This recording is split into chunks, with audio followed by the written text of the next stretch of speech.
Hai, sahabat YT Artikel 2. Apa kabar kalian semua? Semoga kalian semua dalam keadaan sehat. Amin. Sebelum melanjutkan ke ceritanya, jangan lupa tinggalkan like, komen, dan subscribe. Karena dengan like dan komentar kalian, yang semakin membuat admin semangat mengupload lanjutan ceritanya.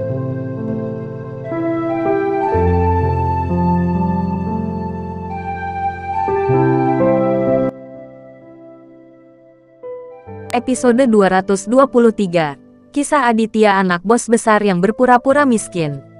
Melihat Melanie bergegas, mata Rizal berkilat dingin, dan dia dengan cepat menghentikan Melanie. Lagi pula, wanita ini tidak mudah diprovokasi. Rizal sangat takut dia tiba-tiba akan menggunakan senjata tersembunyi untuk menyakiti Aditya. Sebenarnya, bagaimana mungkin Melanie punya nyali? Jika Aditya terluka di sini di depan Edward, dia tidak sebodoh itu. Melanie hanya ingin mempermainkan Aditya, tetapi melihat adiknya dianiaya begitu parah oleh Aditya, dia bergegas menghentikannya. Rizal, apa yang kamu lakukan? Beraninya kamu menghentikanku? Melanie mengenakan status bangsawannya, mencoba menekan Rizal. Rizal bukan anggota keluarga Edward sekarang. Kecuali Aditya, dia tidak akan memberi muka kepada siapapun. Kamu tidak perlu khawatir tentang apa yang aku lakukan dan makan. Kamu hanya perlu menjaga dirimu sendiri. Ketika Tuan Muda melakukan sesuatu, Anda sebaiknya menjauh dari saya. Menjauh. Rizal tidak menunjukkan kesopanan sama sekali, dan berteriak keras. Melanie sangat takut pada Rizal. Kuncinya adalah aura Rizal terlalu kuat. Dia adalah prajurit perang yang telah membunuh orang dengan pedang dan senjata asli. Edward melihat bahwa ini terlalu keterlaluan.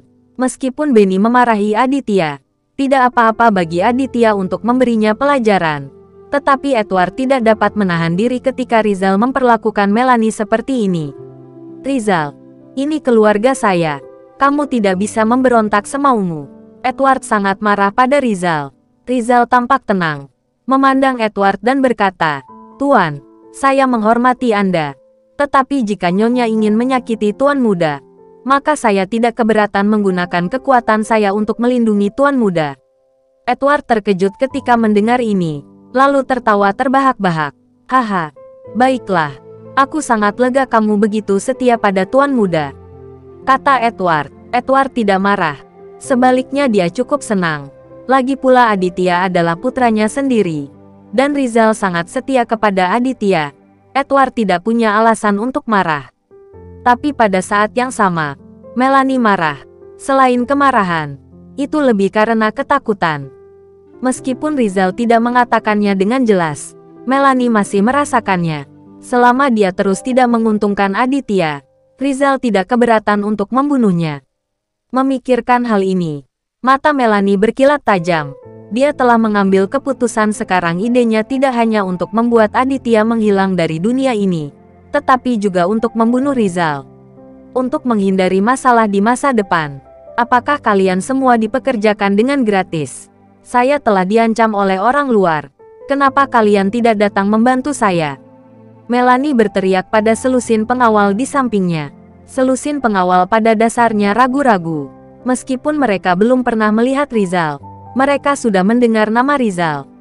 Pengawal paling legendaris dari keluarga Edward 10 tahun yang lalu hanyalah idola mereka. Selain itu, ini adalah pertama kalinya mereka melihat Tuan Muda. Dan Rizal adalah orang di sebelah Tuan Muda.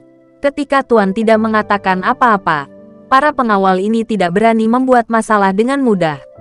Melanie melihat bahwa apa yang dia katakan lebih baik daripada Fiam. Jadi dia hanya memerintahkan pengawal untuk bergerak. Dia menginjakan kakinya dengan marah. "Bagas, apakah kamu tidak mendengarkanku?" Melanie berteriak pada Bagas, kepala kecil pengawal itu. "Nyonya, aku akan siap melaksanakan perintahmu." Bagas sudah lama ingin mencoba. Anak ini selalu mendapat manfaat dari Melanie, dan dia adalah antek setia Melanie. Selain itu, Bagas telah lama tidak puas dengan Rizal. Dia telah menyebarkan desas-desus tentang seberapa kuat Rizal. Tetapi dia ingin mencoba seberapa kuat Rizal. "Rizal, jika kamu tidak ingin mati, segera keluar."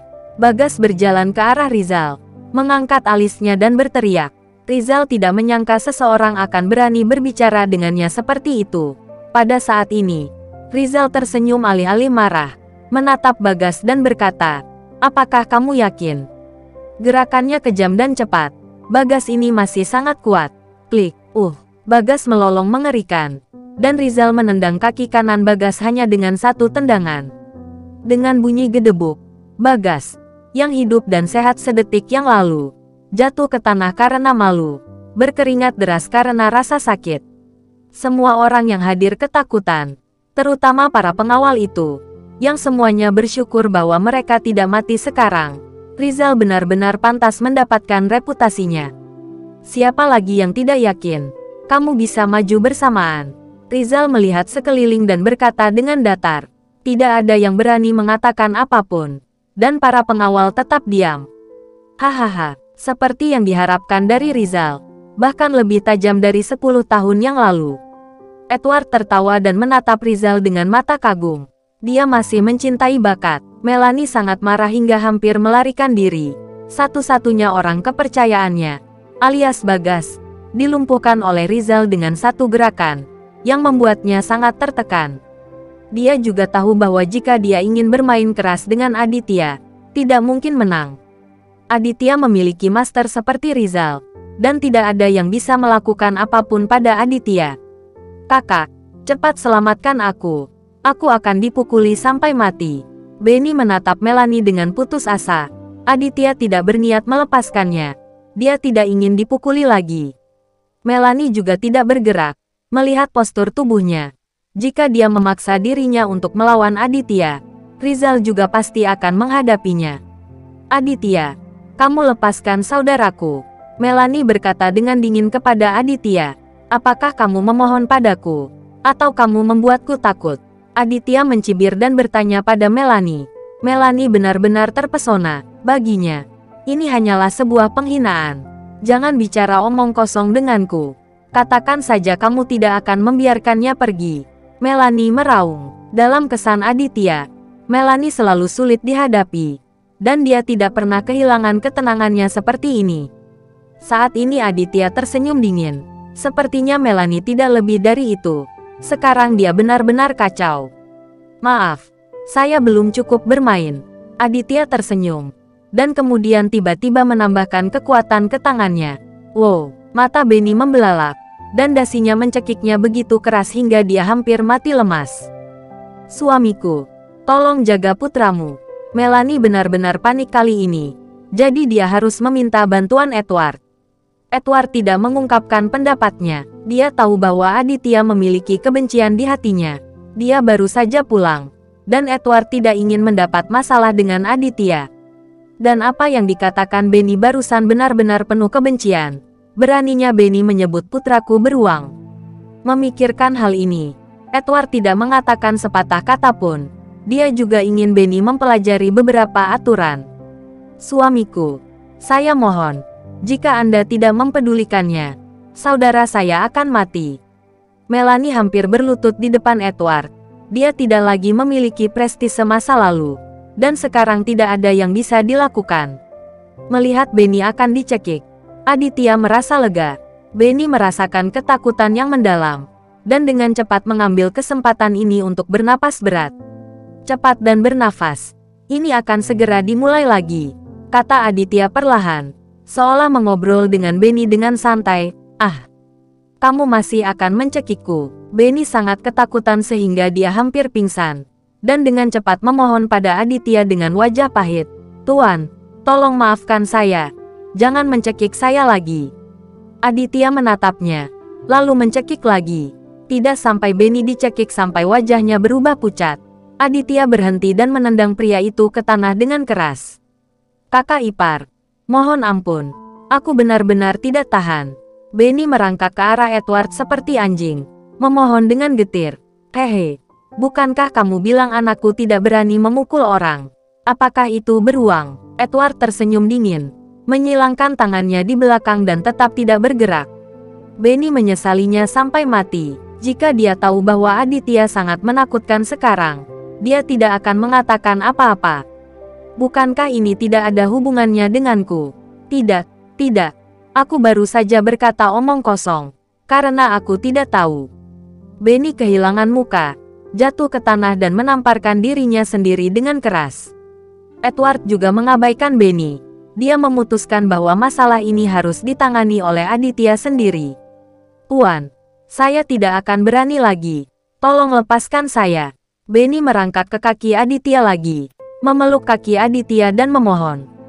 Adegan ini benar-benar mengejutkan semua orang. Kamu harus tahu bahwa Benny mengandalkan dukungan saudaranya di masa lalu. Tetapi dia selalu memamerkan kekuatannya kapan dia pernah meyakinkan orang lain.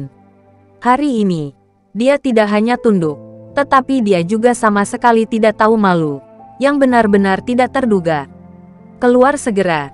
Jika kamu berani mengambil setengah langkah ke rumahku di masa depan, aku akan mematahkan kakimu, kata Aditya dengan dingin. Benny hanya membencinya jika kehilangan dua kaki, jadi dia bangkit dan lari menyelamatkan diri. Melihat Aditya begitu mendominasi, Edward merasa sangat lega.